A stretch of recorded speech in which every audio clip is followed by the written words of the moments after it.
Assalamualaikum warahmatullahi wabarakatuh. Alhamdulillahilladzi qad an'amana bi ni'matil iman wal islam. Wassalatu wassalamu ala syafi'il anam sayyidina maulana Muhammadil kiram wa ala alihi wa sahbihi ajma'in, amma ba'd. وقال الله تعالى في القرآن الكريم: أعوذ بالله من الشيطان الرجيم، بسم الله الرحمن الرحيم. وإذ تأذن ربكم لئن شكرتم لأزيدنكم ولئن كفرتم إن عذابي لشديد. وقال رسول الله صلى الله عليه وسلم: من يرد الله به خيرا يفقهه في الدين. صدق الله العظيم وصدق رسوله الكريم ونحن على ذلك من الشاهدين والشاكرين والحمد لله رب العالمين. Kepada yang terhormat Ketua DKM dari Masjid Baitur Rahman dan segenap para pengurus Masjid Taklim, bapak-bapak, ibu-ibu yang insyaallah semuanya dimuliakan oleh Allah Subhanahu wa taala. Syukur alhamdulillah pada kesempatan yang berbahagia ini, di tengah rintik-rintiknya hujan, kita masih diberi izin oleh Allah untuk mencoba menjadi hamba-hambanya Allah yang senantiasa bersyukur, menjadi hamba-hamba yang lebih baik daripada hari kemarin melalui pertemuan-pertemuan yang dimuliakan Allah, dalam khususnya untuk pertemuan di mana kita membahas tentang kemuliaan Allah, ilmu-ilmu Allah, syariat-syariat Allah. Disitulah kita berharap semoga kita semuanya menjadi hamba-hambanya Allah. Kian hari, kian tahun, kian bulan, kita semuanya bertambah lebih baik di mata Allah Subhanahu wa taala.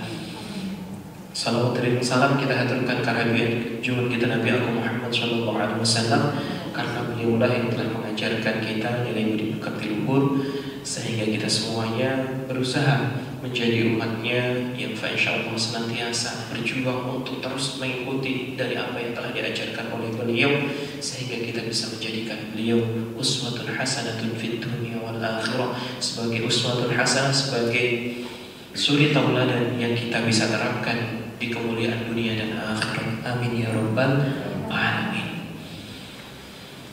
Hadirin jamaah yang dimuliakan oleh Allah Subhanahu wa taala, saya di sini sebagai badal atau pengganti dari Ustaz Taufik yang, mohon maaf, mungkin tentunya badalnya ini sangat jauh sekali. Saya dulu pernah diajar sama beliau dalam satu kampus, tapi beliau mengamanahkan insyaallah sambil belajar sambil berbagi insyaallah. Sebagian ada mungkin yang sudah pernah kenal teman saya, ibunya ini Ibu Lulu, termasuk wali santri yang ada di sana yang cukup lama juga kenal dengan kami. Semoga pertemuan di sore hari ini kita semuanya mendapatkan keberkahan, kemuliaan di majelis ilmu yang penuh dengan berkah ini. Rasulullah SAW pernah memberikan sebuah pesan kepada kita semuanya. Ma min qaumin yadhkuruna Allah. Ada hadis yang lain, ma min qaumin yadhkuruna fi buyutillah yadhkuruna fi buyutillah illa haffatsumul malaikah wa wasiyatuhum rahmah wa dzakarallahu fi man indah. Ketika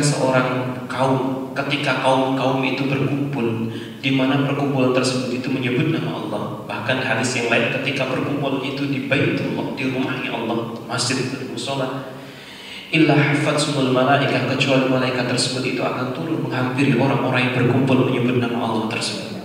Insyaallah perkumpulan ini akan kita muliakan, akan kita agungkan kemuliaan Allah melalui dari syariat-syariat Allah yang insyaallah nanti kita akan pelajari. Allah akan turunkan malaikat, wa ghasiyatuhum rahmah. Kemudian dalam turunnya malaikat tersebut itu membawa rahmat kasih sayangnya Allah kepada kita semuanya. Wa nazalat alaihimus sakinah. Setelah malaikat tersebut itu menurunkan rahmatnya, Allah titipkan di dalam hati-hati manusia yang mau berkumpul menyebut nama Allah tersebut, Allah titipkan ketenangan di dalam jiwanya. Gak heran Pak, kalau orang lagi baca Al-Quran, alhamdulillah, aduh Pak, orang ketika berkumpul seperti ini, alhamdulillah, enak banget gitu. Kenapa? Itu sebuah keindahan yang begitu luar biasa dan kenikmatan yang belum tentu bisa dinikmati oleh orang lain. Akan ada ketenangan di dalam jiwanya. Kenapa? Ketika kita berkumpul, kita akan menemukan jawaban dari sebuah permasalahan yang kadang-kadang permasalahan itu tidak bisa dituntaskan dengan uang, tidak bisa dituntaskan dengan jabatan, tapi kadang-kadang bisa dituntaskan dengan jawaban dari Allah Subhanahu wa Ta'ala, dari setiap pesan-pesan yang Allah sampaikan kepada kita.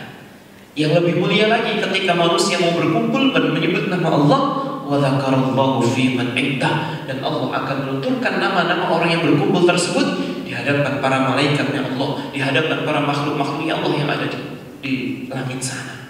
Semoga kita semuanya tergolong dari orang-orang tersebut yang nama kita sudah dikenal oleh makhluk-makhluknya Allah yang ada di atas sana, sehingga kita semuanya tergolong min ahli jannah, dari ahli syurga ya Allah Subhanahu wa Ta'ala. Hadirin yang dimuliakan oleh Allah, mohon maaf, kira-kira biasanya sistem ngajinya seperti apa ini? Dibaca, meneruskan. Kemarin saya disampaikan sama beliau, hadisnya sudah sampai ke hadis ke-58 ya, tentang keutamaan para syuhada. Keutamaan para syuhada, ahli syurga. Di halaman yang keberapa, mohon maaf? Oh, 55.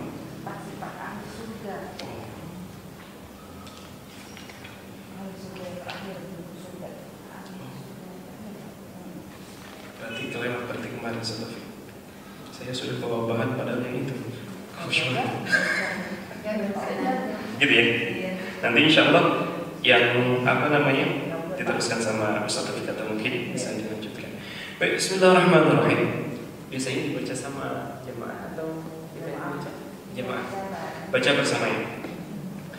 Baik, kita baca bersama.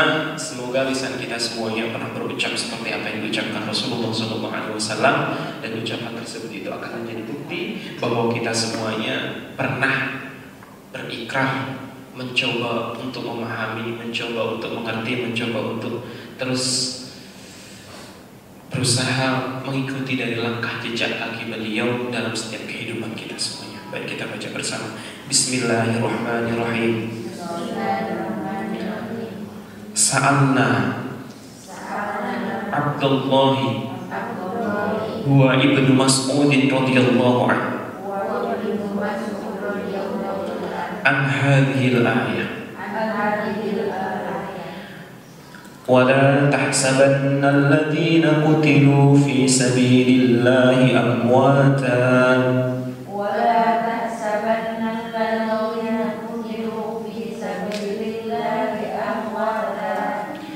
bal ahya'un 'inda rabbihim yurzaqun.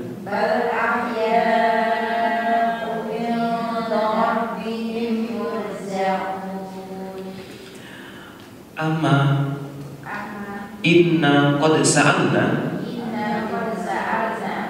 an dhalik faqala arwahuhum fi jawfi tayrin khudrin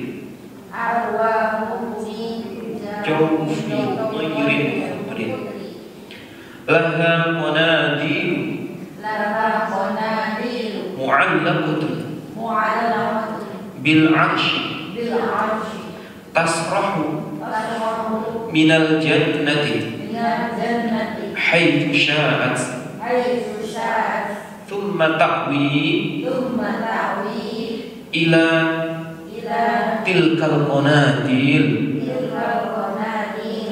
fattala'a ilaihim rabbuhum tila'atan faqala hal tashtahuna syai'an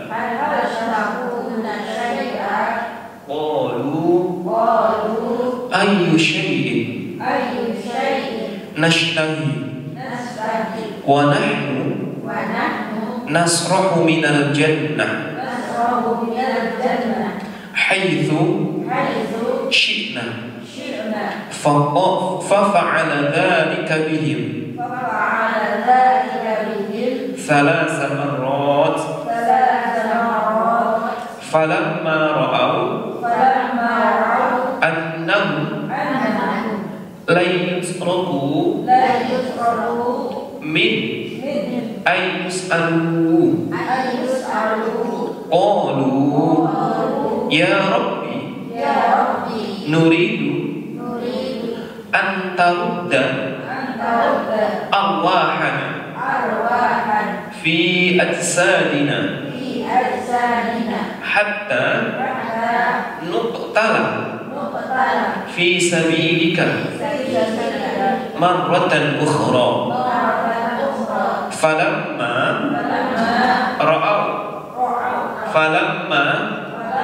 ra'a alaysa lahu hajatun turiku. Hadis diriwayatkan oleh Imam Muslim, At-Tirmidzi dan Ibnu Majah. Hadirin yang dirahmati oleh Allah Subhanahu wa taala, pada kesempatan sore yang mulia ini kita akan membahas tentang keutamaan para syuhada. Dari hadis tersebut diriwayatkan oleh Masyhur, beliau memberikan sebuah perkataan yang mana dalam perkataan tersebut kami bertanya kepada Abdullah, yakni Ibnu Mas'ud. Nama panggilannya Abdullah, aslinya Ibnu Mas'ud. Tentang ayat ini, janganlah kamu mengira orang-orang yang terbunuh di jalan Allah tetapi di jalan Allah itu mati. Maaf, mungkin kalau dalam bahasa kita bukan menggunakan bahasa mati, tapi menggunakan bahasa meninggal. Tapi ini bahasa teks, jadi nggak jadi masalah. Tetapi mereka itu hidup di sisi Allah dengan diberi rizki. Nanti kita bisa buka di surat Ali Imran. Ada juga nanti di ayat-ayat yang lain yang mengatakan di juz 2 yang awal itu di atas, wala taqulu liman yuqtalu fi sabilillahi amwat bal ahya walakin la tash'urun. Ada sama ayat yang sepadan dengan itu. Jadi orang-orang yang di dalam peperangan beliau itu meninggal,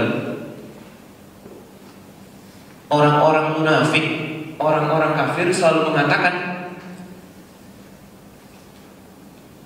katanya kamu adalah orang yang berjuang di jalan Allah, kenapa kamu tidak dilindungi oleh Allah? Katanya kamu berada di jalan yang benar. Ini biasa perkataan orang munafik. Itu setengah-setengah. Dia akan mengatakan kepada orang-orang muslim yang mengikuti peperangan, dia akan mengatakan, kalau kamu memang berjuang di jalan Allah, tentunya Allah akan menangkan kamu, tentunya kamu akan diberikan keselamatan. Namun ternyata kan tidak. Sahabat-sahabat kamu masih banyak yang meninggal. Sahabat-sahabat kamu akhirnya pada gugur di medan perang. Maka mereka akan mengatakan terus-menerus dengan seperti itu, sehingga dengan demikian itu akan menggugurkan, akan menjadikan semangat jiwa-jiwa jihad seorang muslim tersebut itu akan kendor, akan terus kendor seperti itu. Nah, maka ketika seperti itu Rasulullah SAW memberikan sebuah jawaban yang indah. Ia menjawab, kami pernah menanyakan hal itu kepada Rasulullah. Lalu Rasulullah bersabda, ruh-ruh mereka, ruh-ruh orang yang berjuang di jalan Allah sebagai syuhada tersebut, mereka berada di dalam rongga-rongga gunung yang berwarna hijau. Mohon maaf, Allah memberikan sebuah bahasa yang semacam ini bisa kita fahami dengan makna yang seutuhnya, atau mungkin kadang kita bisa mengibrahkan tentang sebuah pemulihan maknanya. Jadi ketika Allah memberikan sebuah gambaran surga, itu tidak akan pernah bisa untuk kita bayangkan dalam kehidupan dunia seutuhnya.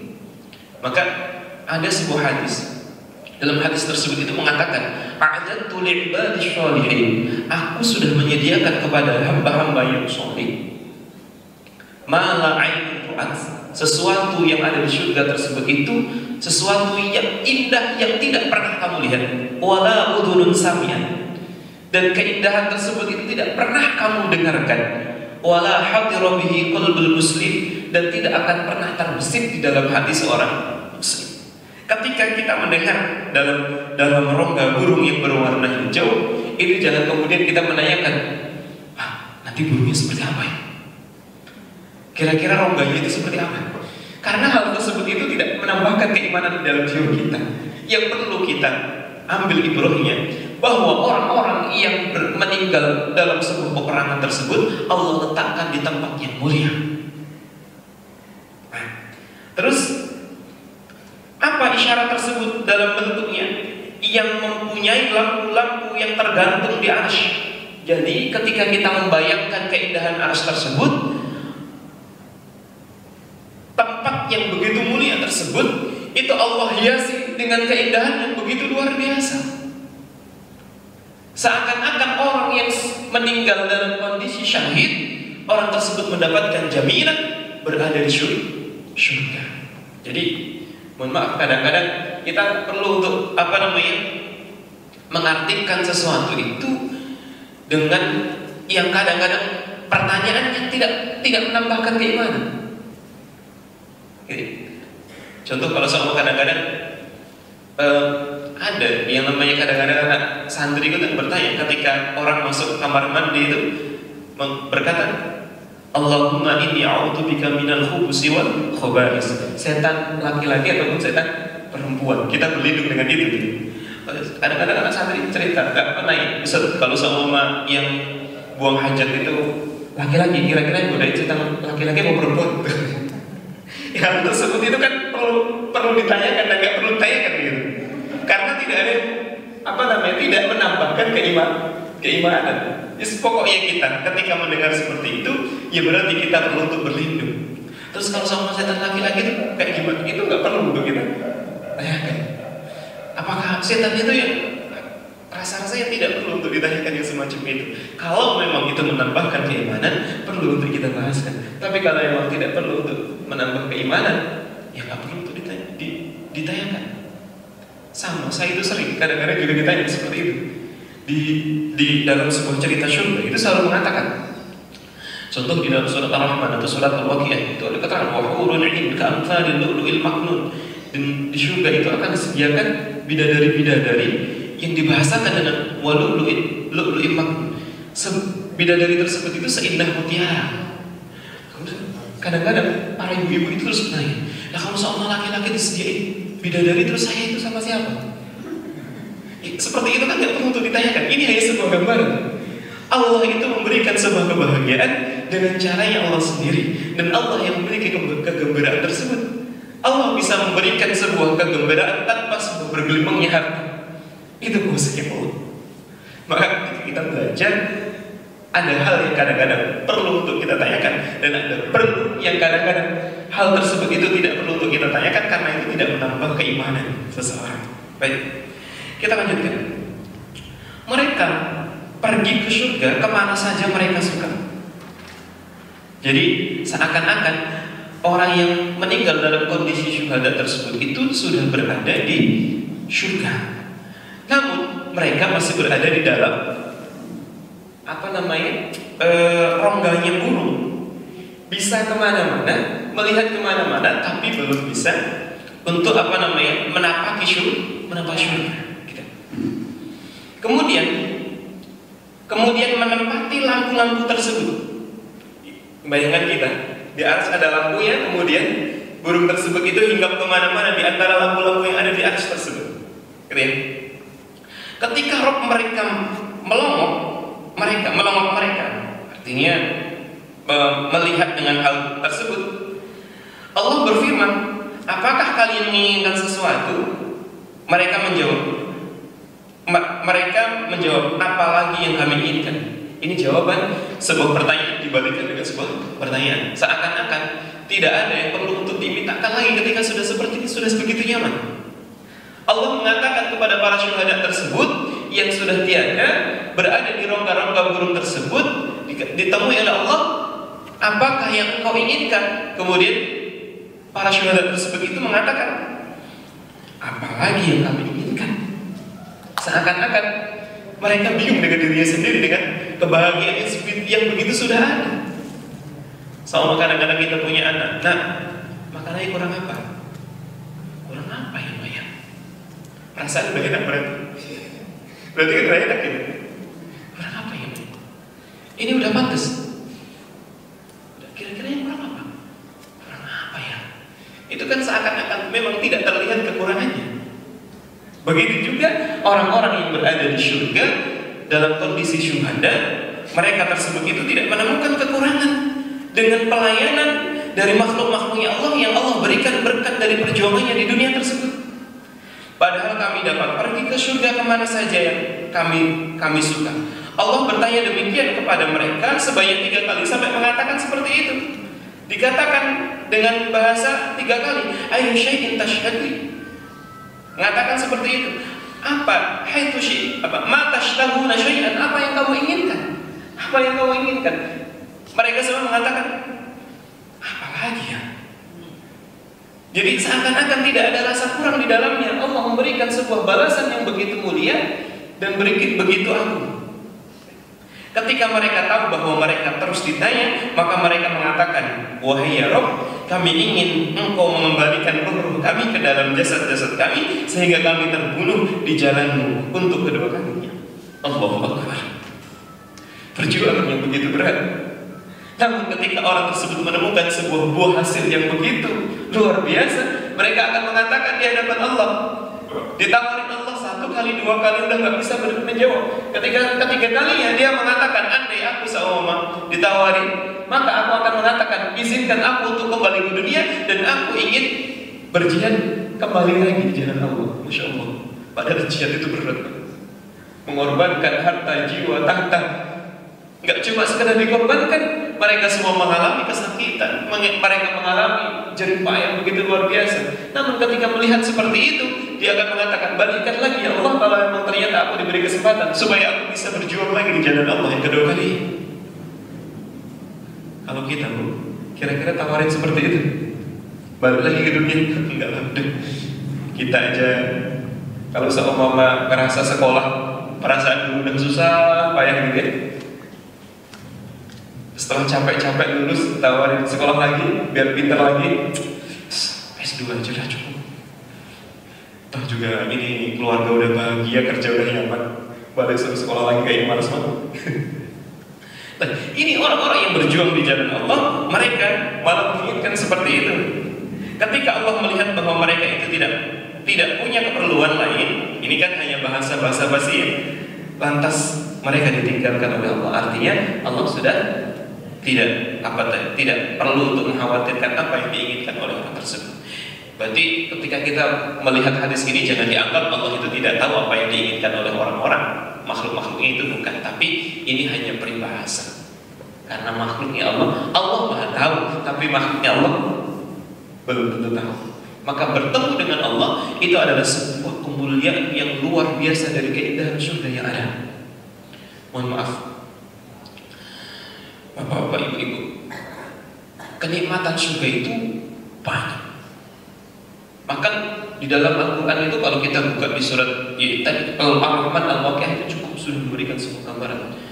Mulai dari kata wa faqihatin mimma yatakhayyarun, Allah akan berikan buah-buah yang pilihan, wa lahmi tayrin mimma yashtahun, dan Allah akan berikan daging yang berupa daging-daging burung. Wa hurin 'ain ka'amthalil lu'lu'il maknun, dan Allah akan berikan bidadari-bidadari. Terus Allah gambarkan surga tersebut tajri min tahtihal anhar. Allah gambarkan berupa sungai yang mengalir indah, penuh dengan pepohonan yang ada di samping-sampingnya. Mohon maaf, gambaran seperti ini hanya keindahan yang mungkin kalau seumpama ditawarkan di Indonesia, itu rasa-rasanya kayak udah biasa. Apalagi mohon maaf, seperti warga yang ada di sini, kayak ngomong sama mama, pengen di sana buahnya enak-enak. Gue mengatakan buah, saya setiap hari makan buah. Walah minta irit, kemudian tawarin daging. Daging mas setiap hari juga makan daging. Sungai, sungai. Jangankan seperti ini, lagi hujan aja nggak nunggu aja airnya datang sendiri. Ini jangan disamakan dengan keindahan dunia. Kita kembali kepada hadis yang tadi, ma la ainun ra'at wala udhunun sami'at wala hadara bihi qalbatul muslimin. Sesuatu yang indah di dalam surga tersebut itu tidak mungkin tidak sama seperti apa yang kita lihat, tidak sama seperti apa yang kita dengarkan, dan tidak sama apa yang kita bisikkan di dalam hati. Maka keindahan tersebut itu bukan keindahan yang nyata. Maka keindahan sesungguhnya di dalam surga adalah ketika kita semuanya bertemu dengan Allah Subhanahu wa taala. Maka di dalam surat Al-Kahfi yang terakhir itu ayat 110, "Wa man kana yarju liqa'a rabbih falyamal amalan shalihan wa la yusyrik bi ibadati rabbih ahada." Dan ketika kalian ingin menemukan Allah, berjumpa dengan Allah, falyamal amalan shalihan wa la yusyrik bi ibadah, maka amallah soleh dan jangan sekali-kali menyekutukan Allah. Itulah nikmat sesungguhnya ketika kita bertemu dengan surga Allah Subhanahu wa taala. Kalau yang semacam itu, keindahan makanan, keindahan buah-buahan, keindahan yang seperti itu semuanya hanya sebuah gambaran di mana nikmat surga yang dihitung dengan hitungan anak kecil. Kita dulu bilang sama anak kita ketika mau sekolah TK itu kan selalu mengatakan seperti ini. Nah, berangkat nak. Oh, di sekolah cakep tau nak. Di sana ada ayunan. Oh, nanti di sana mainannya banyak. Enggak, kita bilang nanti di sana kita belajar ya nak. Nanti di sana sampai sana sekolah kerjain PR ya nak. Jadi ada berangkat itu. Maka ketika seperti itu selalu memberikan. Nah, kalau kita surga kok hanya sekedar mengatakan kenapa kalian menginginkan surga? Kemudian kita menjawab, di surga banyak sekali makanan, di surga banyak sekali buah-buahan, di surga banyak sekali hurun ain, bidadari disediakan. Ketika seperti itu bapak-bapak, ya kayaknya hina banget. Mencintai Allah bukan karena Allahnya, tapi mencintai Allah karena makhluknya. Sama saja ketika seorang manusia dicintai oleh manusia yang lainnya bukan karena dirinya, tapi karena hartanya. Maka jangan sekali-kali ketika kita semuanya mencoba untuk mencari kesempurnaan keimanan dalam jiwa kita, bukan karena surga itu, bukan karena kita takut kepada neraka, tapi karena kita ingin mencoba mencari kesempurnaan cintanya Allah Subhanahu wa taala. Makanya sampai para penyair-penyair itu kan membuat sebuah syair, jika surga dan neraka tak pernah ada, masihkah kau bersujud padanya? Ya memang kita harus tanyakan pada diri kita, kenapa kita semua yang memperjuangkan agama Allah? Kenapa kita sholat 5 waktu setiap hari? Kenapa kita semuanya itu menghindari dari larangan-larangan Allah? Kita tanyakan sama diri kita. Ketika seperti itu, maka kita akan menemukan sebuah jawaban sejauh mana keimanan kita. Sekalipun Allah itu ridho, Allah itu ridho. Orang beribadah karena menginginkan surga itu sudah tergolong ikhlas. Cuma ikhlasnya level bawah. Ikhlasnya level bawah. Jadi kalau kita buka dalam kitab Ihya Ulumuddin, itu ada sebuah keterangan di mana level-level dari keikhlasan manusia. Orang yang beribadah, orang menjauhi larangan Allah, kemudian ditanya, kenapa kau berbuat seperti itu? Kemudian dia mengatakan, aku ingin masuk surga ya Allah. Kenapa kau ingin masuk surga? Karena di sana Allah menjamin sebuah kenikmatan. Itu sudah dianggap ikhlas sama Allah, karena Allah sendiri yang menawarkan kepada kita. Atau sama, ketika seorang mengatakan, kenapa kau itu beribadah? Karena takut dengan surga nerakanya Allah, takut dengan nerakanya Allah, maka itu juga sudah dianggap ikhlas. Ketika seperti itu, dan kemudian level-level keikhlasan tersebut itu yang paling tinggi itu ketika dia mengatakan, aku ingin bertemu dengan Allah, aku ingin berjumpa dengan Allah. Bayangkan Pak, dulu mungkin Bapak pas ketika melamar seorang perempuan, selesai melamar, pengen datang kedua kalinya ke sana. Pas datang, itu kita disuguhin minuman, disuguhin makanan, tapi yang nyuguhin itu adalah yang bantu di rumah tersebut. Setelah makanan datang, minuman datang, kemudian kita mengatakan, Bu, nengnya ada. Aduh mas, lagi pergi. Kira-kira makanan tadi, minuman tadi yang disediakan rasanya enak Pak? Kayaknya kurang nikmat ya, kurang nikmat Pak. Kenapa? Karena memang ada cinta yang sejati yang ditunggu. Kalaupun seumpama kita bisa ditemui dengan orang tersebut tanpa disediakan minum dan makan, rasanya lebih indah itu daripada disediain makan tanpa harus ketemu Nah itulah kita. Kita harus mencoba dalam setiap ibadah kita melaksanakan apa yang diperintahkan oleh Allah, menjauhi dari larangan Allah. Tujukan supaya kita menemukan cintanya Allah Subhanahu wa Ta'ala. Ketika kita menemukan cintanya Allah, maka rasa-rasanya, kenikmatan yang Allah hanya paparkan, begitu nikmat-nikmat surga yang sebenarnya nikmat kecil yang Allah tawarkan kepada kita semuanya. Makanya saya dulu pernah punya guru Toriko. Beliau pernah memberikan sebuah catatan di dalam sebuah ibadah. Bilang sama anak-anak santri, nah, di surga nanti itu semua orang bahagia, tapi ada satu orang yang tidak menemukan kebahagiaan sempurna. Dia masih merasakan kesedihan tersebut. Siapakah itu? Dia mengatakan orang yang beribadah, tapi bukan tujuannya karena Allah. Tujuannya bukan karena Allah, tapi dia masih ikhlas dalam kategori ikhlas. Kenapa? Karena dia hanya mengatakan, aku menginginkan dari apa yang diperintahkan oleh Allah tersebut menemui surganya Allah. Makanya ketika sampai ke atas itu, kalau seumpama kita beneran ibadah, dicap sama orang, kamu kayak gini-gini, ahli neraka kamu. Itu sebenarnya kalau beneran orang ahli ibadah itu nggak bakal mikir. Enak aja, saya dibilang orang ahli neraka. Padahal yang mau ngecap orang ahli neraka juga belum tentu masuk surga. Makanya gak usah terus diambil pusing. Ya karena memang tujuan kita bukan surga, tapi tujuan kita menemui Allah. Kalaupun kita mengatakan saya pengen ke surga, tapi di dalam benak hati yang terdalam akan mengatakan aku ingin bertemu dengan Allah di surga nanti. Itulah keutamaan di dalam sebuah perjuangan keislaman untuk mempertahankan agama yang Allah Subhanahu wa Ta'ala. Baik, sekarang kita akan biasanya sampai jam berapa? Mohon maaf.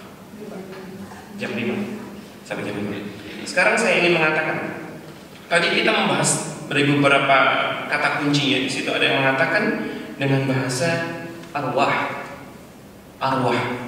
Tadi mungkin kita sudah paham dengan bahasa yang disebut dengan arwah. Arwah itu ruh, jamak dari ruh itu adalah arwah. Saya tanya, arwah itu di mana? Arwah itu di mana? Di alam barzah. Kalau manusia seperti ini punya ruh? Punya ruh. Dia sudah di dalam hati.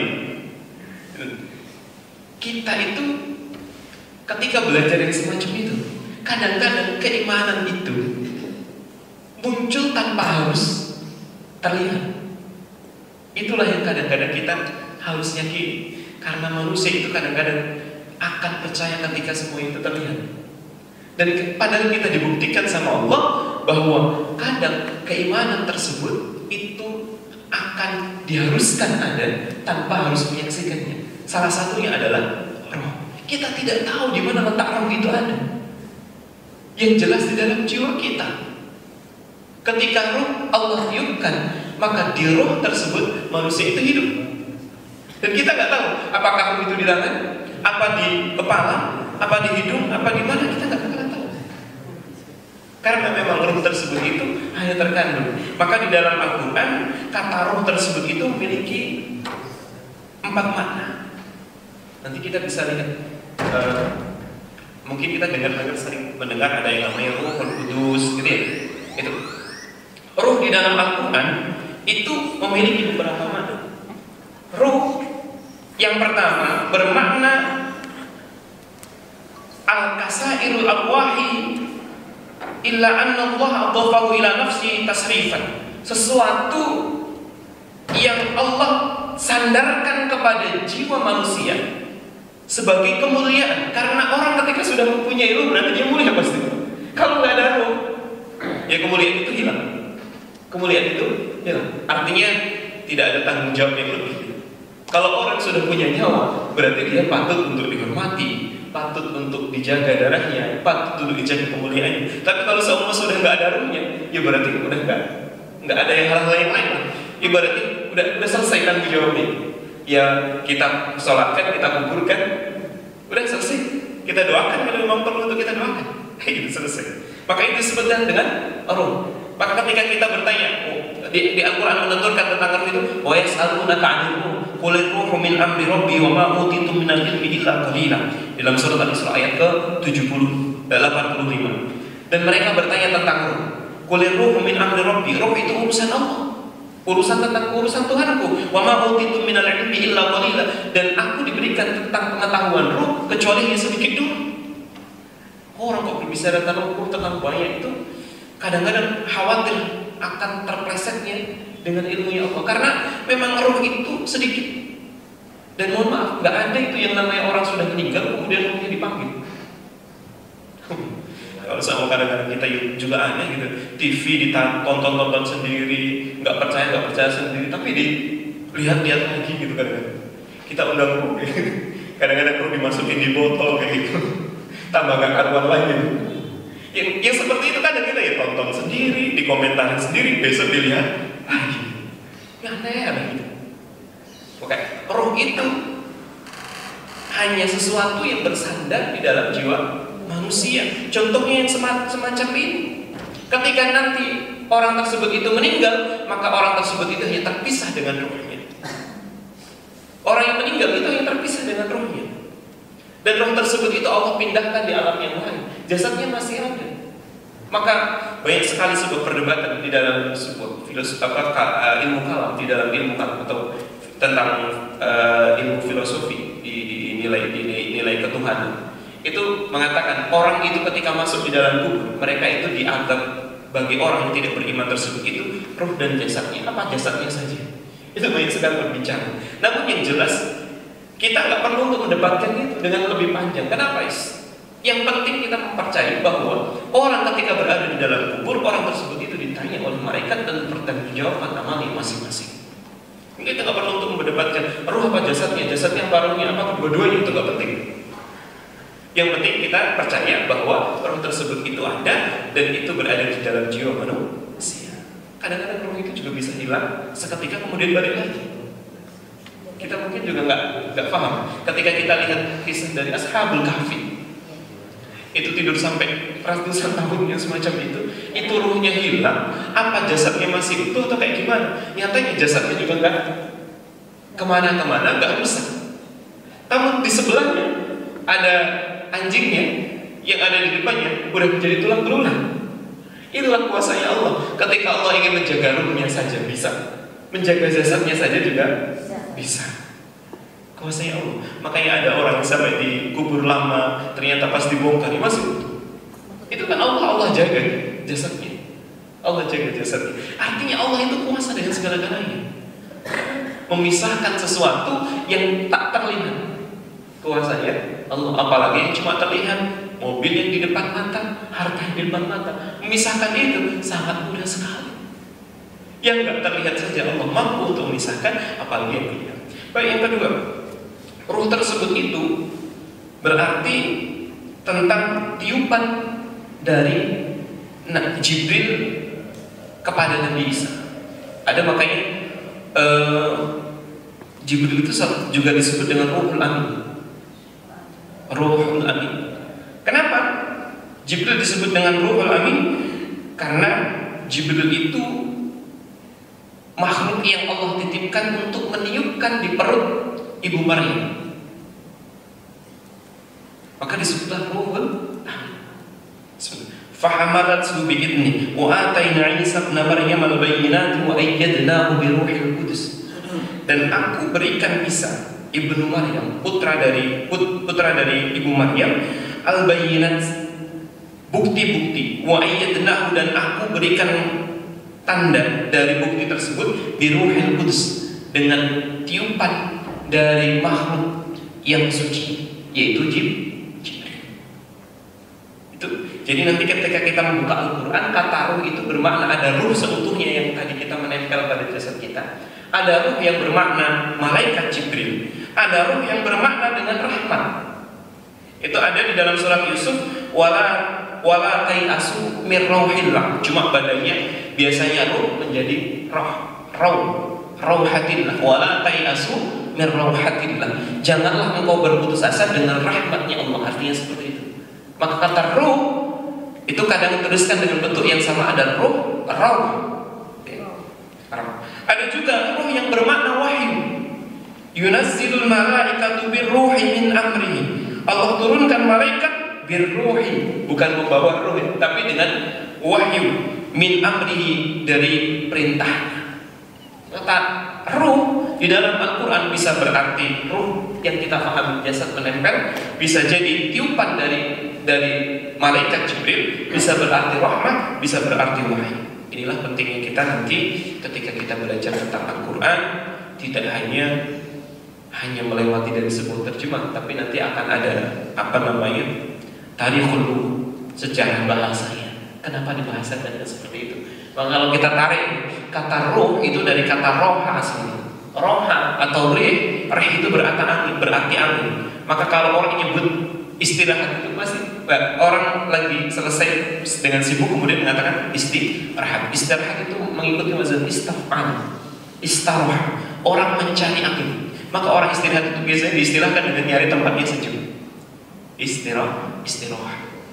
Ini yang dipakai oleh bahasa Indonesia yang kita pakai.